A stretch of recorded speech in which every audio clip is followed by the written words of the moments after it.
lumalayo, magkaroon kayo ng prangkisa, tinanong pa kayo, did you renounce your American citizenship? Pagka tanggi-tanggi pa ninyo, no. Pagkatapos sasabihin nyo sa amin na wala kayong allegiance sa American government. Baka gusto po ninyong reviewin muna yung tanong ninyo, Mr. Lopez, at naririnig po kayo ng American Embassy.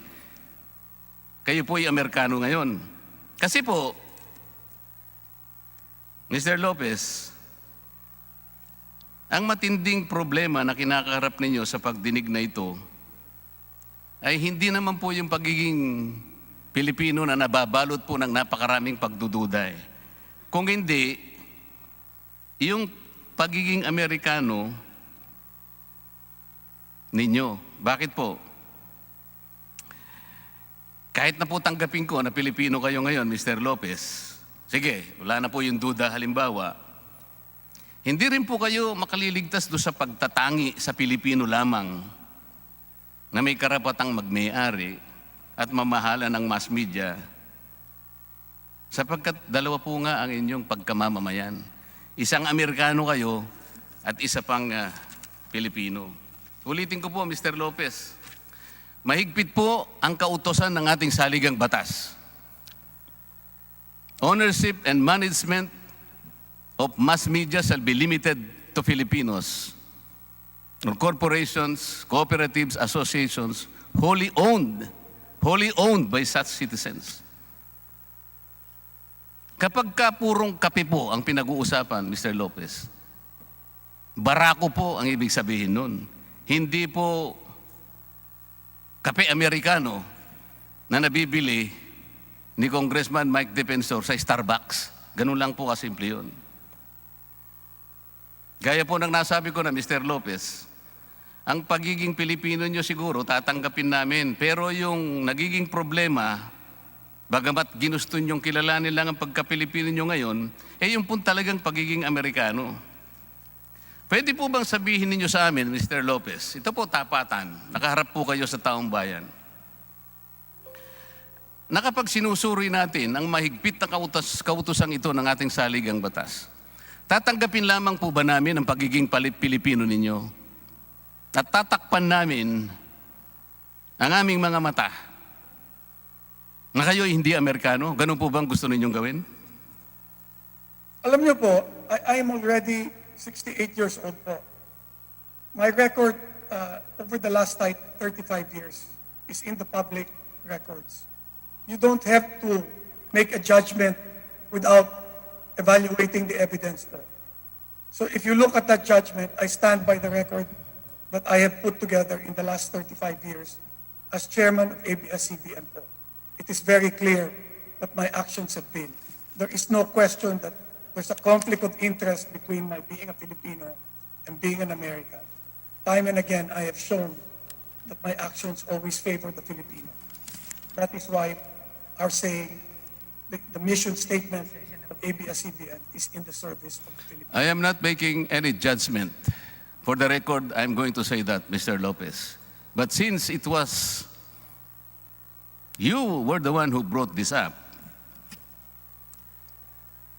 sabi ko nga po kanina sa abogado ninyo, natutunan po namin sa eskwela na ang prinsipyo ng jus sanguinis is basically a legal fiction. I'd like to be able to ask you, Mr. Lopez, when you said that you will live and die as a Filipino, may I ask you if that claim for patriotism was supported by empirical evidence of allegiance to this country? You please tell us, briefly, how much have you done for the Philippines to merit an evaluation of your loyalty, your fidelity, and your allegiance to this country? You tell us. Those are big words. You wanted to live and die for this country. But citizenship is one, allegiance is another. They say that citizenship, Mr. Lopez, is better found, or the meaning of that can be found in allegiance. Because citizenship is not convenience. Citizenship is earned, that is not inherited, technically speaking. You tell us now, Mr. Lopez, how much have you done so that we can sufficiently assert or even assess your allegiance to this country? It is your time, Mr. Lopez. Please tell us.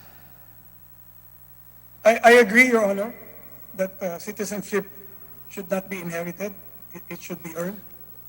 Siguro po gumamit na po kayo. Hindi ko po talaga kayo, I'm sorry Mr. Lopez, hindi ko po marinig talaga ang inyong, wala po ba kayong, attorney, bigyan mo naman siya ng mic.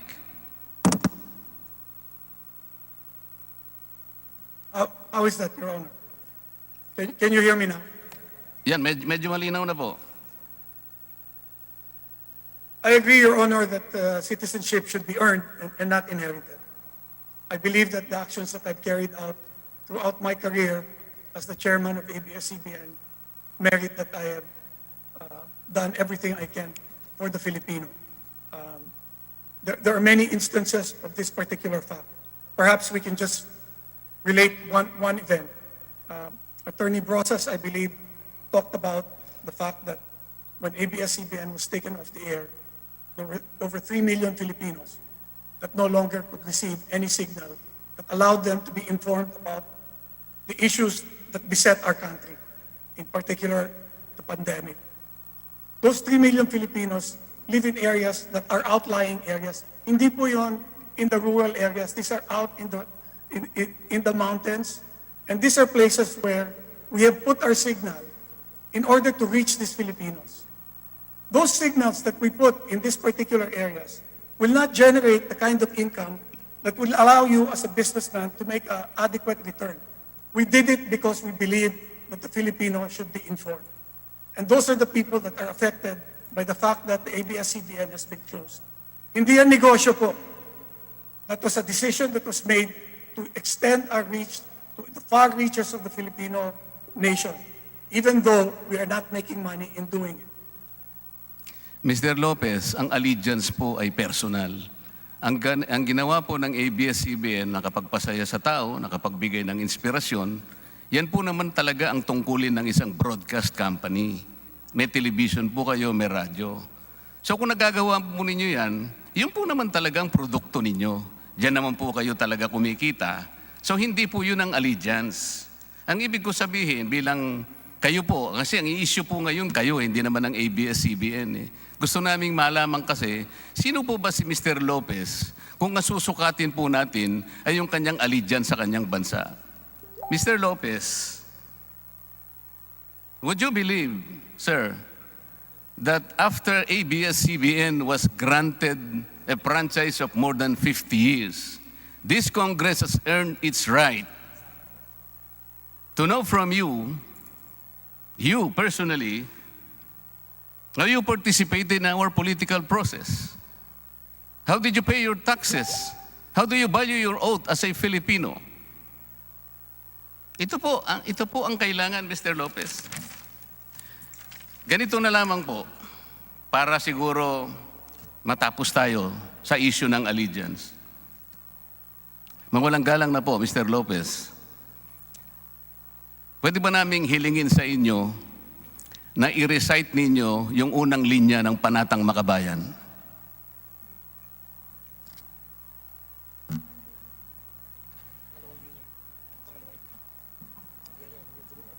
Unang linya lang. Congressman Sarate, baka gusto mo ng tulungan. I take exception to the side comments of Congressman Marcoleta. Baka lang gusto nyo pong tulungan. I have my own time. Iniibig ko ang Pilipinas. Salamat po. Mr. Speaker, I move to strike the statement of Mr. Marcoleta. COMSEC is directed to strike out the previous comment. Mr. Chair, may I the reason why that statement should be stricken?